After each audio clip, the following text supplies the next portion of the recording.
Nah, teman-teman, kita masih membahas tentang postulat Dalton ya. Ternyata dari postulat kedua dari Dalton itu ternyata menghasilkan dasar dari hukum yang lain, begitu ya.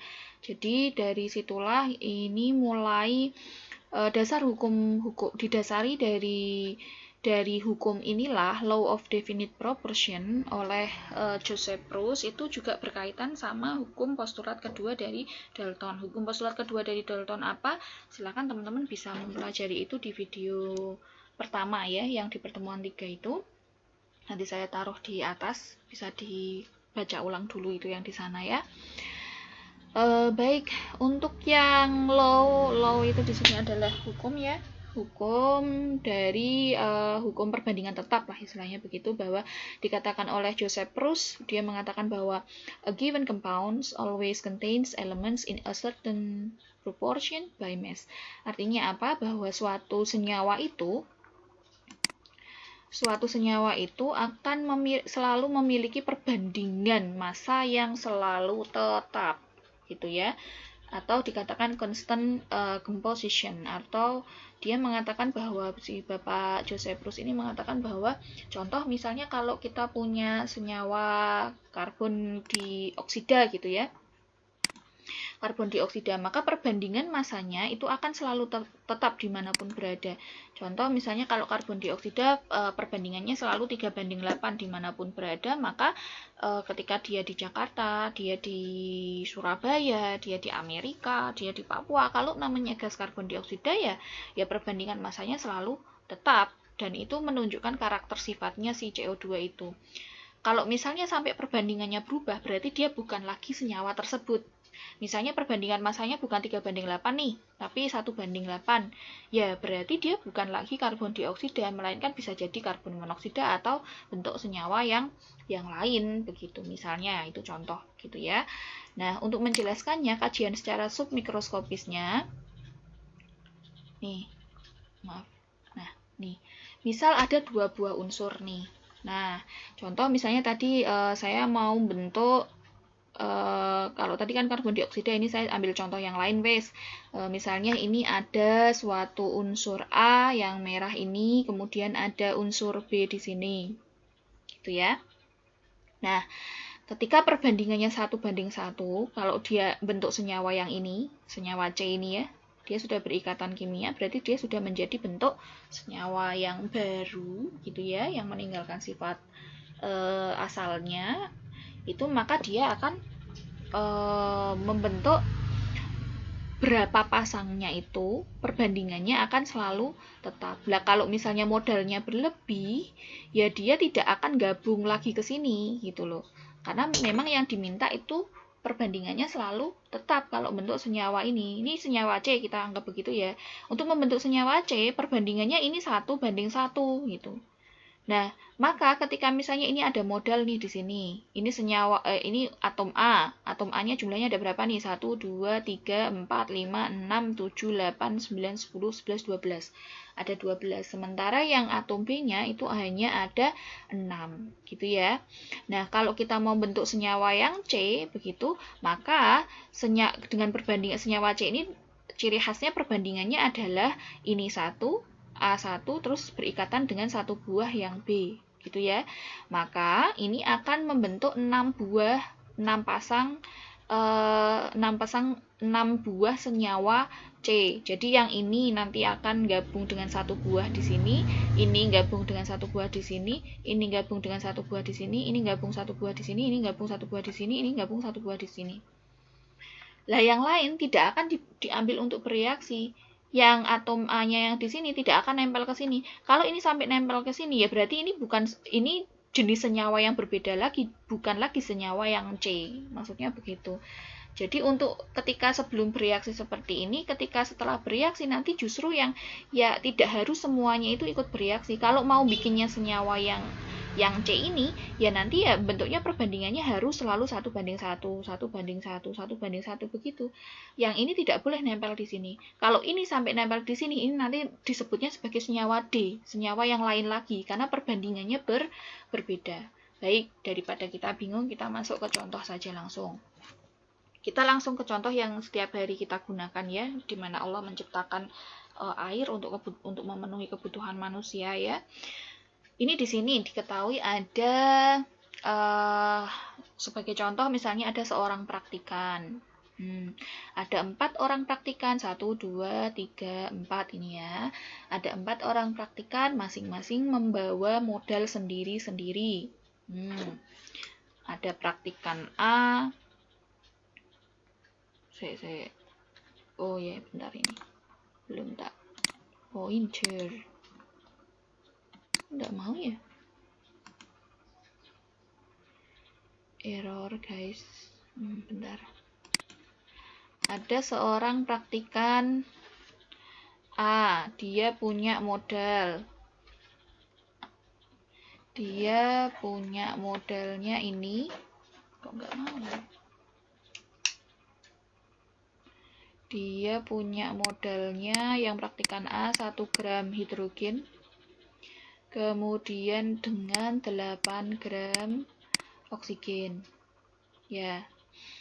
Kita terus dia mereaksikan, ternyata hasil akhirnya itu didapatkan dia 9 gram air. Praktikan yang kedua punya modal 2 gram hidrogen terus sama 8 gram oksigen. Loh lah kok dia kok menghasilkannya kok tetap 9 gitu ya. Nah, terus ada lagi nih, ada yang bawa 1 gram hidrogen terus kemudian punya 9 gram oksigen. Loh lah kok air yang terbentuk juga 9. Ada pula yang praktikan D nih, punya 2 gram hidrogen. Mati.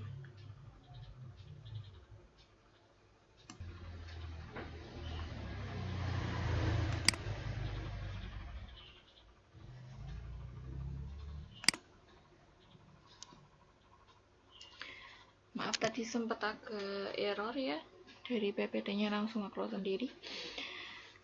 Nah, ini misalnya tadi ya, yang keempat itu punya 2 gram hidrogen, terus kemudian dengan oksigennya adalah jumlahnya 16, ternyata dihasilkan 18. Loh, kok bisa begini hasilnya, begitu ya. Nah, inilah yang dimaksud. Jadi kalau seorang peneliti itu kan dia dari faktanya dulu.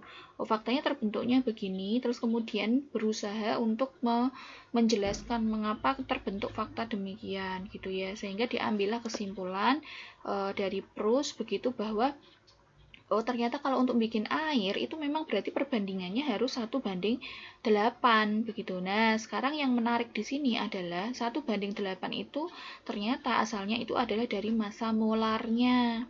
Jadi, air itu kan rumus molekulnya bagaimana? Air itu kan H2O. Bentar. Air itu kan H2O. Nah, sekarang tadi perbandingan, kalau dari hukum perbandingan tetapnya Proust kan menyatakan bahwa untuk setiap senyawa yang berbeda itu menghasil atau memiliki komposisi penyusun massa atom penyusunnya itu memiliki perbandingan yang selalu tetap. Kita lihat di sini massa molar dari atom hidrogen itu berapa. Silakan bisa kalian lihat juga di bukunya Raymond Chang ya, di tabel belakang itu ada data massa molarnya. Massa molar itu apa, Bu? Massa molar itu adalah massa yang dimiliki oleh setiap 1 mol atom kalau itu atom, 1 mol senyawa kalau itu senyawa, begitu ya. Jadi kalau misalnya kita ditanya nimbang berapa sih massa molarnya dari emas begitu ya, kalau 1 molnya itu dikatakan di data tabelnya itu 197 gram, artinya untuk setiap 197 gram itu isinya adalah atau nilainya itu sama dengan 1 mol. Nanti di bab stoikiometri kita akan bahas mengenai 1 mol itu apa.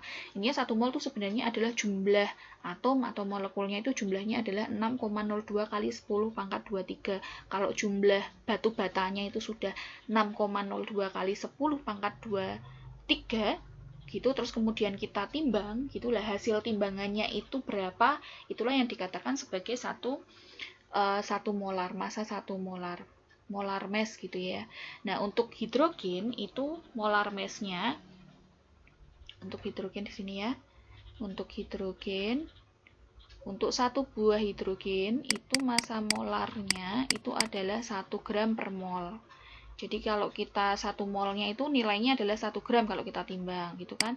Nah, ini berhubung ada 2 atom berarti kan jadi 2 gram per mol. Gitu kan. Nah, terus kalau untuk oksigen berapa?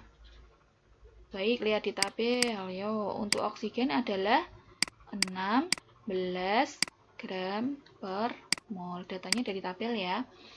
Nah, sekarang 2 dibanding dengan 2 ini, 2 gram ini dibanding dengan 16 gram, jadinya berapa? 2 gram banding 16. Pintar. Yaitu 1 banding 8. Sehingga untuk menyusun satu senyawa air, perbandingan masanya itu harus selalu 1 banding 8. 1 untuk si hidrogennya, 8 untuk oksigennya.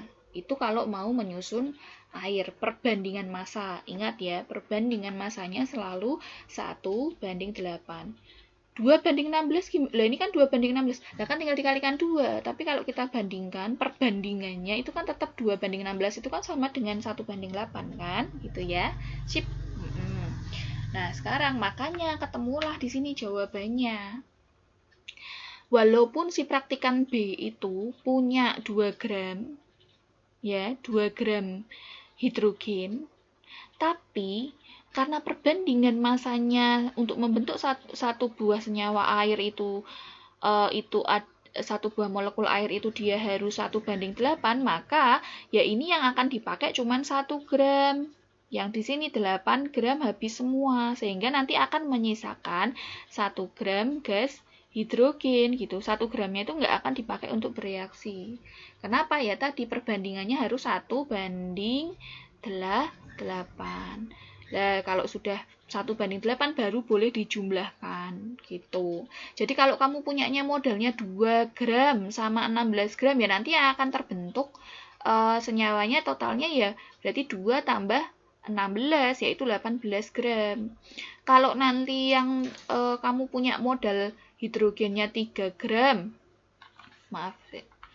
3 gram, terus kemudian oksigennya itu punya modalnya itu 24, ya nanti boleh itu dijumlahkan langsung jadi 27 gram yang terbentuk airnya. Pokoknya intinya boleh dijumlahkan kalau perbandingannya itu sudah 1 banding 8. Nah, contoh yang di sini, ini kan 1 banding 9, tidak boleh langsung dijumlahkan 1 tambah 9 terus jadi 10, itu nggak boleh.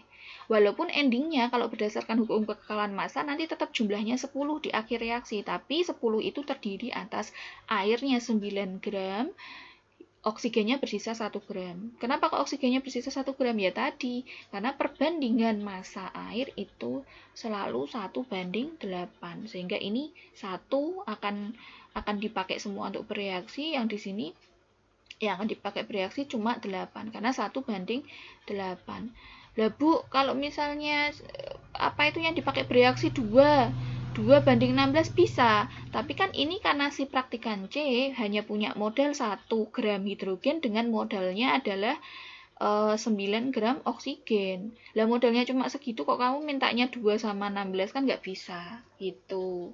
Beda kasus yang praktikan D. Praktikan D ini punya modalnya ini 2 gram, ini 16 gram. Ini perbandingannya kalau dikecilkan jadi 1 banding 8 kan, berarti boleh dijumlahkan. Jadi totalnya ini betul yang terbentuk massa airnya adalah 18 gram. Nah, sekarang kalau ada contoh. Jika kita mereaksikan 4 gram hidrogen dengan 40 gram oksigen, berapa gram air yang terbentuk? Maka kita harus tahu dulu air itu perbandingannya berapa gitu kan, perbandingan massanya berapa. Nah di sini air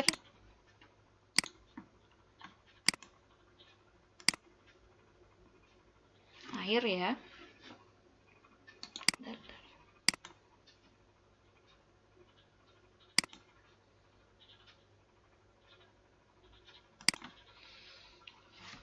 air itu kan H2 hidrogen sama oksigen gitu ya, H2O.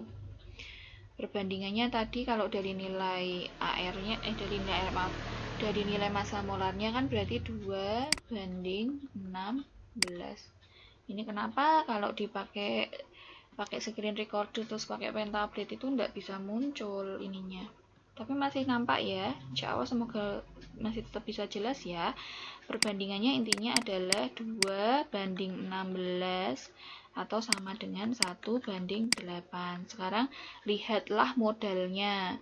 Modalnya yang dimiliki oleh si siswa itu adalah 4 gram sama 40 gram. 4 gram itu miliknya siapa itu? 4 gram itu punyanya hidrogennya, 40 gramnya punyanya siapa itu oksigennya. Nah, sekarang kita lihat di sini, apakah 4:40 itu sama dengan 1:8? Kan tidak ya. Berarti kita acuannya di sini nih. Nih, yang ada di sini. 1:8. Yang kita pegang itu adalah yang ini, yang kita pegang. Yang kita pegang itu adalah yang 1:8-nya ini loh. Nah, ini yang kita pegang 1:8-nya. Nah, sekarang yang dipunyai adalah 4 gram gas hidrogen sama 40 gram gas oksigen ya. Nah, ini kan perbandingannya harus 1:8. Untuk 1, ini kita kalikan 4 kan? Untuk jadi 4 kan berarti dikalikan 4. Gitu kan ya.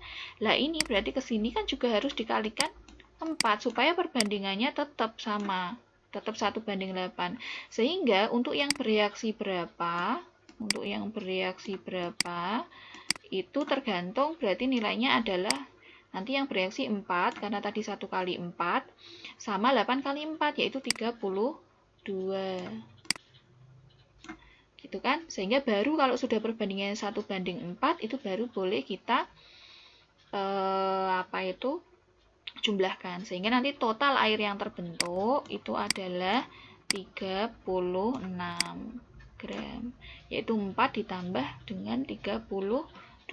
Dan nanti yang bersisa siapa berarti? Pinter. Yang bersisa adalah yang oksigen. Bersisa berapa? Ya tadi modal awalnya dikurangi dengan yang bereaksi. Modal awalnya 40 gram. Yang bereaksi tadi berapa? 32 gram. Berarti nanti sisa berapa? Sisa 8 gram oksigen. Sampai di sini semoga paham ya. Mohon maaf ini kalau saya pakai screen recorder yang ini, tidak akan saya sebutkan mereknya, itu selalu kalau dibuat menulis itu kayak begini. Nanti coba saya untuk next video semoga bisa diperbaiki lagi nanti ya. Demikian untuk hukum prus. Untuk selanjutnya teman-teman nanti akan saya bagikan beberapa soal. Monggo silahkan dikerjakan sendiri dulu. Minggu depan kita bahas. Oke? Demikian. Assalamualaikum warahmatullahi wabarakatuh.